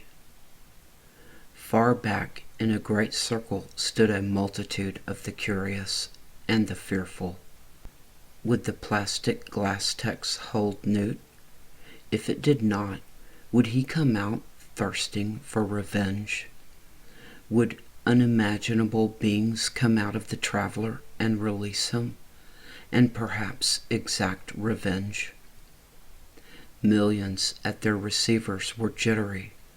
Those in the distance hoped nothing awful would happen, yet they hoped something would, and they were prepared to run. In carefully selected spots not far from Cliff, on all sides, were mobile ray batteries manned by army units, and in a hollow in back of him, well to his right, there was stationed a huge tank with a large gun. Every weapon was trained on the door of the wing. A row of smaller, faster tanks stood ready 50 yards directly north. Their ray projectors were aimed at the door, but not their guns. The grounds about the building contained only one spot, the hollow where the great tank was, where, by close calculation, a shell directed at the doorway would not cause damage and loss of life to some part of the sprawling capital. Dusk fell. Out streamed the last of the army officers, politicians, and other privileged ones. The great metal doors of the wing clanged to and were locked for the night. Soon Cliff was alone, except for the watchers at their weapons scattered around him. Hours passed. The moon came out. From time to time, Cliff reported to the studio crew that all was quiet. His unaided eyes could now see nothing of Newt but the two faint red points of his eyes. But through the magnifier he stood out as clearly as if in daylight from an apparent distance of only 10 feet. Except for his eyes, there was no evidence that he was anything but dead and unfunctionable metal. Another hour passed. Now and again Cliff thumbed the levers of his tiny radio-television watch, only a few seconds at a time because of its limited battery. The air was full of Newt and his own face and his own name, and once the tiny screen showed the tree in which he was then sitting, and even minutely himself. Powerful infrared long-distance television pickups were even then focused on him from nearby points of vantage. It gave him a funny feeling. Then suddenly Cliff saw something and quickly bent his eye to the viewing magnifier. Newt's eyes were moving. At least the intensity of the light emanating from them varied. It was as if two tiny red flashlights were turned from side to side, their beams at each motion crossing Cliff's eyes. Thrillingly, Cliff signaled the studios, cut his pickups, and described the phenomenon. Millions resonated to the excitement in his voice. Could Newt conceivably break out of that terrible prison? Minutes passed. The eye flashes continued, but Cliff could discern no movement or attempted movement of the robot's body. In brief snatches, he described what he saw. Newt was clearly alive. There could be no doubt he was straining against the transparent prison in which he had at last been locked fast. But unless he could crack it, no motion should show. Cliff took his eye from the magnifier and started. His unaided eye, looking at Newt shrouded in darkness, saw an astounding thing not yet visible through his instrument. A faint red glow was spreading over the robot's body. With trembling fingers, he readjusted the lens of the television eye. But even as he did, so the glow grew in intensity. It looked as if Newt's body was being heated to incandescence. He described it in excited fragments, for it took most of his attention to keep correcting the lens. Newt passed from a figure of dull red to one brighter and brighter, clearly glowing now even through the magnifier. And then he moved. Unmistakably, he moved. He had within himself somehow the means to raise his own body temperature, and was exploiting the one limitation of the plastic in which he was locked. For glass text, Cliff now remembered, was a thermoplastic material, one that set by cooling and conversely would soften again with heat. Newt was melting his way out. The 3-word snatches, Cliff described this. The robot became cherry red. The sharp edges of the ice-like block rounded. and the whole structure began to sag. The process accelerated. The robot's body moved more widely. The plastic lowered to the crown of his head, then to his neck, then his waist, which was as far as Cliff could see. His body was free. And then, still cherry red, he moved forward, out of sight. Cliff strained eyes and ears, but caught nothing but the distant roar of the watchers beyond the police lines, and a few low, sharp commands from the batteries posted around him. They too had heard, and perhaps seen by telescreen, and were waiting.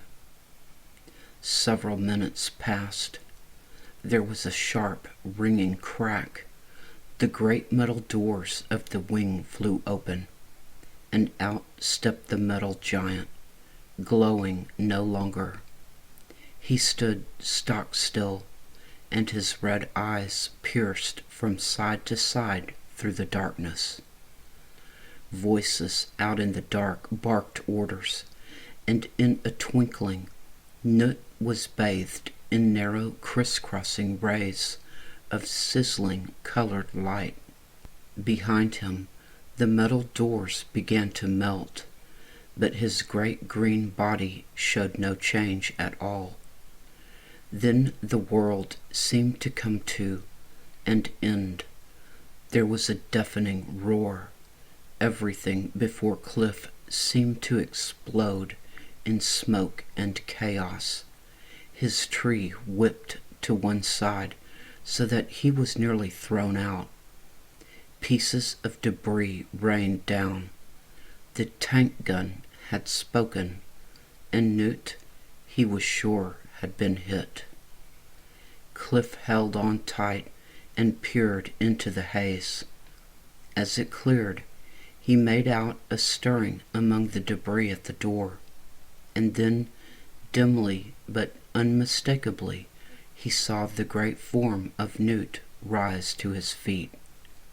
He got up slowly, turned toward the tank, and suddenly darted toward it in a wide arc.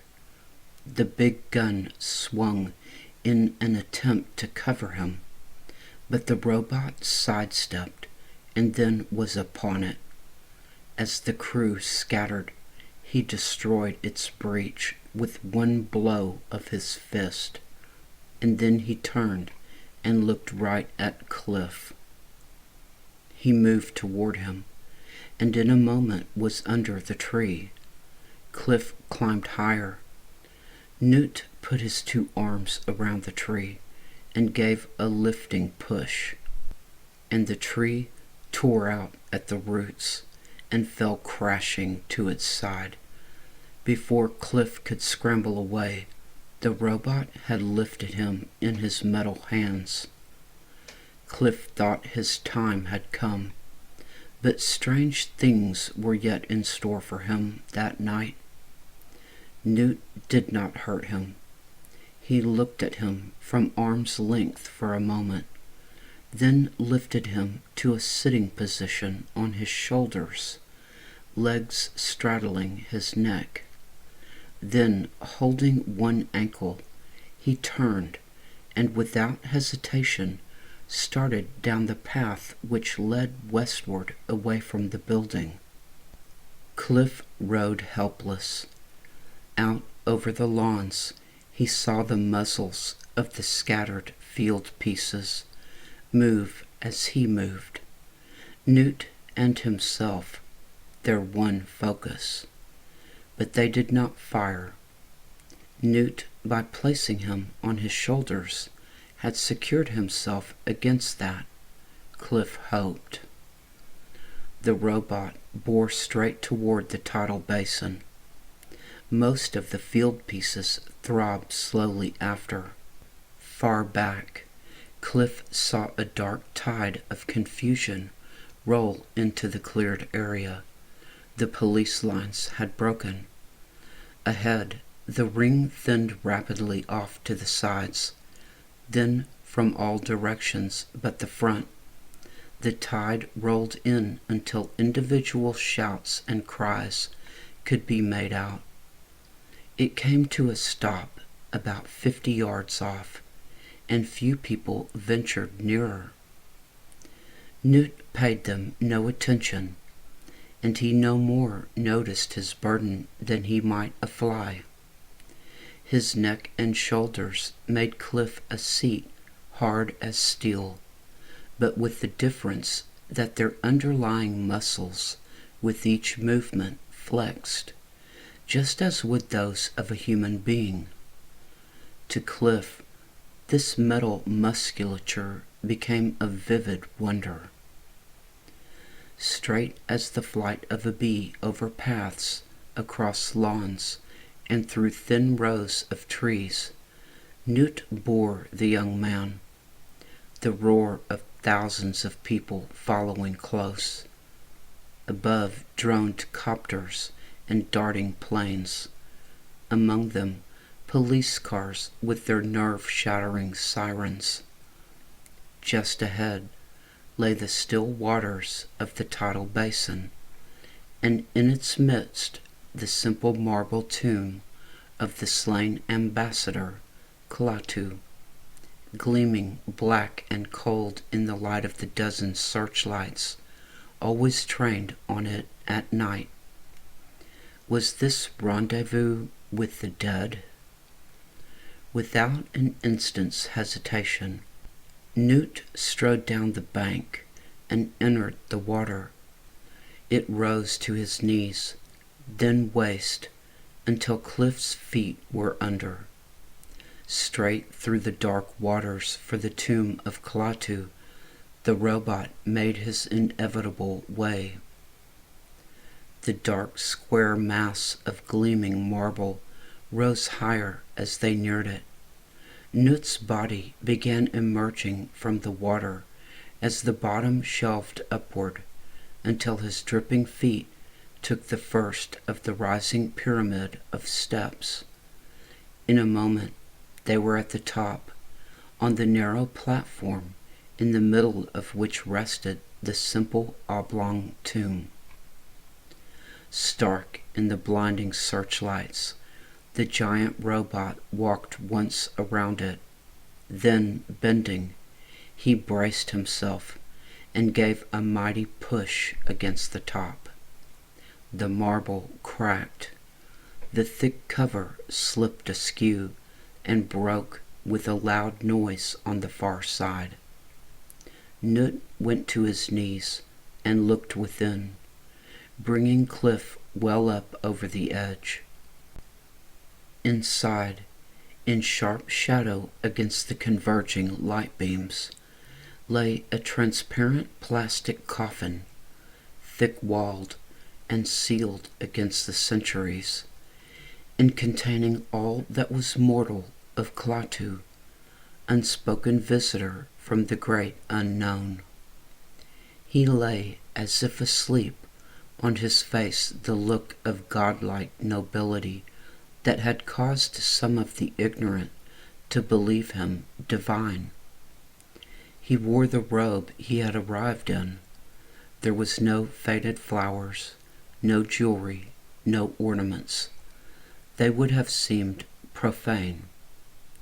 At the foot of the coffin lay the small sealed box, also of transparent plastic, which contained all of Earth's records of his visit, a description of the events attending his arrival, pictures of Newt and the traveler, and the little roll of sight and sound film which had caught for all time his few brief moments and words. Cliff sat very still, wishing he could see the face of the robot. Newt, too, did not move from his position of reverent contemplation, not for a long time. There on the brilliantly lighted pyramid, under the eyes of a fearful, tumultuous multitude, Newt paid final respect to his beautiful and adored master. Suddenly, then, it was over. Newt reached out and took the little box of records, rose to his feet, and started down the steps. Back through the water, straight back to the building, across lawns and paths as before. He made his irresistible way. Before him, the chaotic ring of people melted away. Behind, they followed as close as they dared, trampling each other in their efforts to keep him in sight. There are no television records of his return. Every pickup was damaged on the way to the tomb.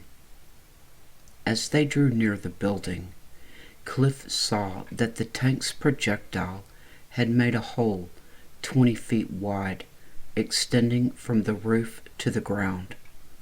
The door still stood open, and Newt, hardly varying his almost jerkless rhythm, made his way over the debris and went straight for the port end of the ship. Cliff wondered if he would be set free. He was. The robot set him down and pointed toward the door. Then, turning, he made the sounds that opened the ship. The ramp slid down and he entered. Then Cliff did the mad, courageous thing which made him famous for a generation. Just as the ramp started sliding back in, he skipped over it and himself entered the ship. The port closed. It was pitch dark, and the silence was absolute. Cliff did not move. He felt that Newt was close, just ahead, and it was so. His hard metal hand took him by the wrist, pulled him against his cold side, and carried him somewhere ahead. Hidden lamps suddenly bathed the surroundings with bluish light. He set Cliff down and stood looking at him. The young man already regretted his rash action, but the robot, except for his always unfathomable eyes, did not seem angry. He pointed to a stool in one corner of the room. Cliff quickly obeyed this time and sat meekly, for a while not even venturing to look around. He saw he was in a small laboratory of some kind. Complicated metal and plastic apparatus lined the walls and filled several small tables. He could not recognize or guess the function of a single piece. Dominating the center of the room was a long metal table on whose top lay a large box, much like a coffin on the outside, connected to many wires to a complicated apparatus at the far end. From close above spread a cone of bright light from a many-tubed lamp. One thing, half covered on a nearby table, did look familiar, and very much out of place. From where he sat, it seemed to be a briefcase, an ordinary Earthman's briefcase. He wondered.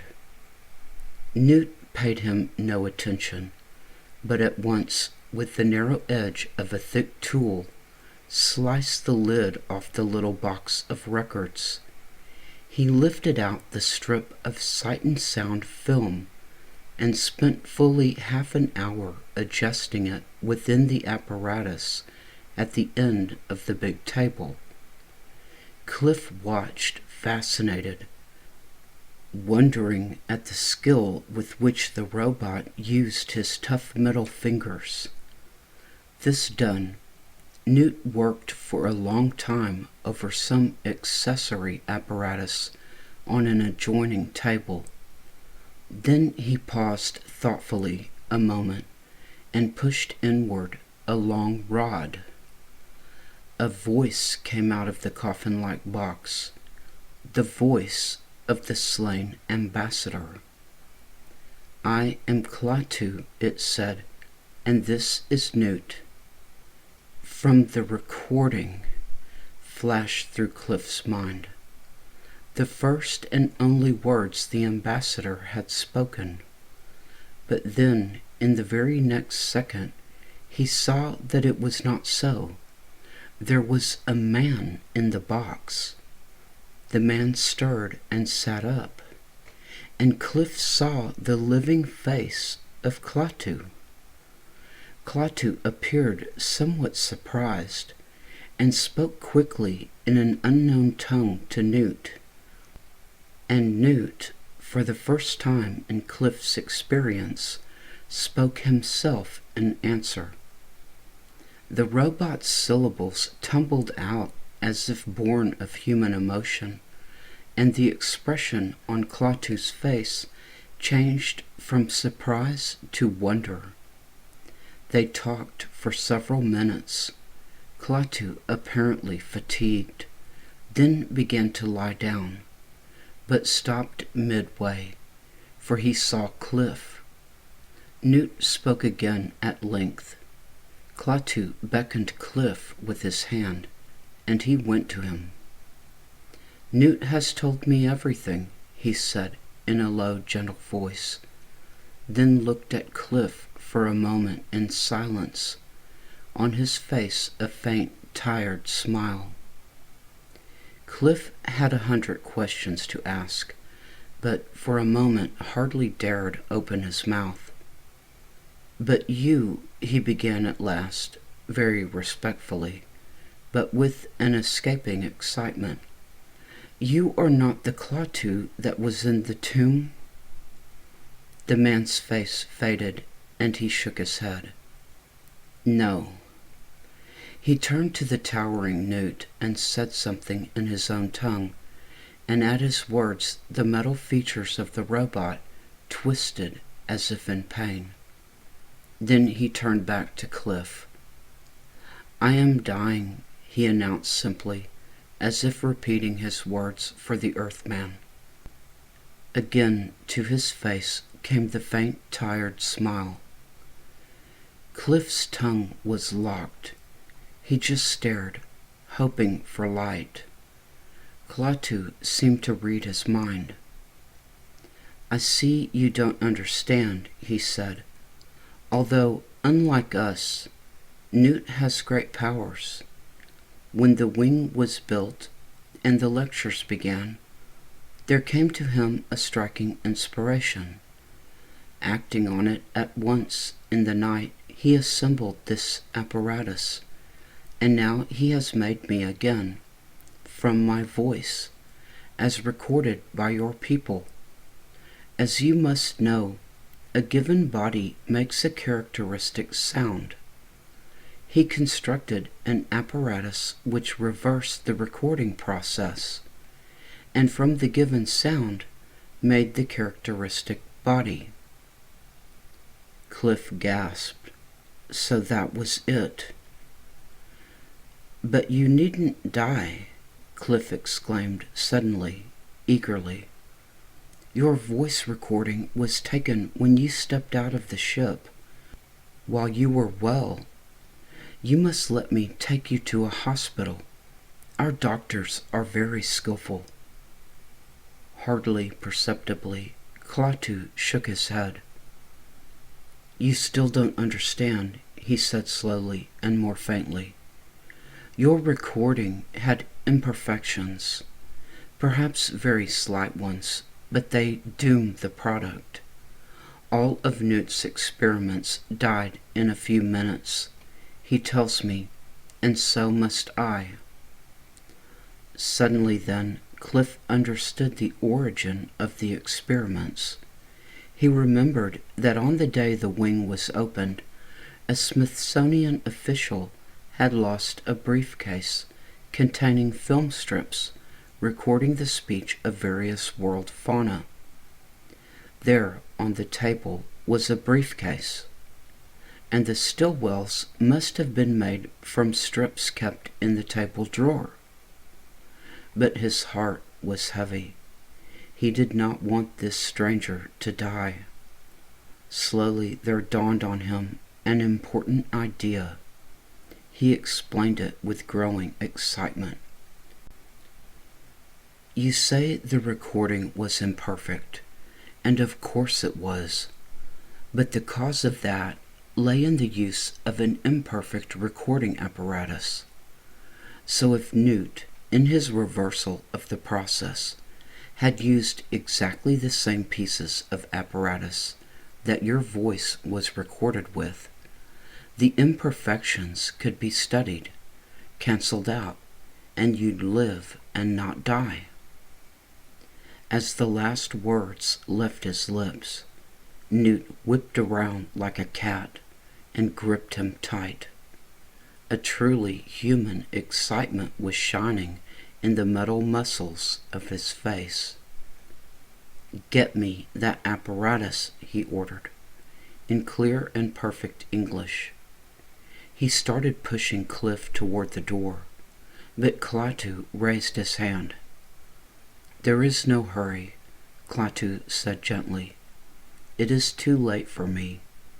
What is your name, young man?" Cliff told him. "Stay with me to the end?" he asked. Klaatu closed his eyes and rested. Then, smiling just a little, but not opening his eyes, he added, "And don't be sad, for I shall now perhaps live again, and it will be due to you. There is no pain." His voice was rapidly growing weaker. Cliff, for all the questions he had, could only look on, dumb. Again, Klaatu seemed to be aware of his thoughts. "I know," he said feebly. "I know. We have so much to ask each other. About your civilization, and Newt's." "And yours," said Cliff. "And Newt's," said the gentle voice again. "Perhaps someday, perhaps I will be back." He lay without moving. He lay so for a long time, and at last Cliff knew that he was dead.